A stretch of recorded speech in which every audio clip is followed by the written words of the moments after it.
Welcome to the RBL Mid-Season Report.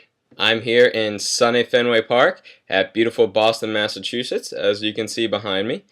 As you all know, it's the All-Star break for the major leagues. It's not exactly our midway point since we have our playoffs in the regular season, but I thought this would be a great time to talk about everything that's happened so far with the league, and just a good point to take a breather and discuss some things. Obviously, like I said yesterday, I really enjoyed the league. I hope everyone else has as well. If you have any concerns, suggestions, or anything regarding the league at all, just let me know or post it on the board. So, without much further ado, let's take a look at the standings so far this season. We've got a pack at the top like we've pretty much had all year. Falk U has definitely shown himself to be a contender in this league as he comes into the break in first place. You know, he's going with the strategy of dropping and picking up a lot, and I think that has really helped his team out, not to mention that he has Chase, Utley, and Euclid, two All-Stars, obviously.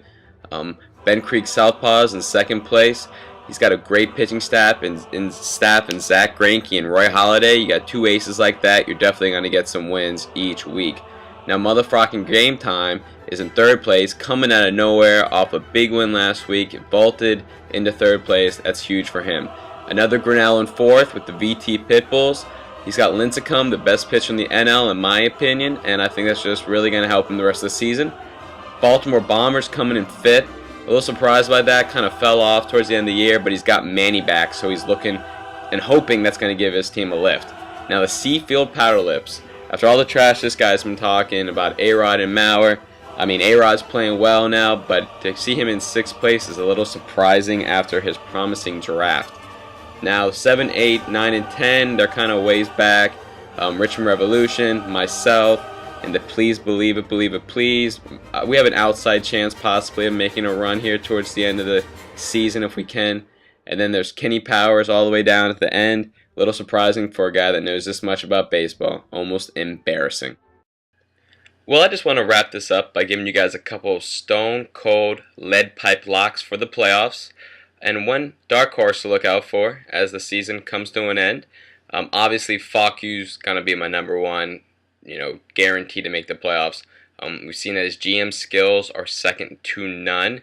And he's got a couple of players in Utley and Yuka who are just going to be able to carry his team regardless of if his other teammates are playing well or not. You know what you're going to get out of those guys. And I like the way he drops and picks up players. Second team I think is definitely going to make the playoffs is the Ben Creek Southpaws.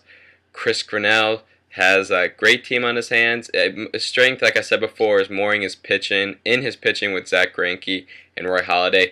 But anything this guy touches turns to gold. I'm in his basketball league, and it seems that he's a contender for the title every year in that fantasy league as well. And then the one dark horse team who I can see maybe jumping out of the back of the pack and into the playoffs would be the Richmond Revolution. Thomas George, yes, the guy with two first names. He's kind of creepy, but he does have a pretty good team on his hands. Ryan Howard, Cano, Longoria, and the hot hitting Scott Rowland right now. So I would definitely watch out for the Richmond Revolution in the second half of our season. With that, I just hope everyone has a good second half. Keep up with it. Make sure you start players. Don't give anyone wins if they don't deserve it. And I'll see you guys soon. Hopefully we can have like a little end of the year party for this gig as well. So enjoy the All-Star game tonight, and I'll see you guys. Go Yankees. Boomby boy.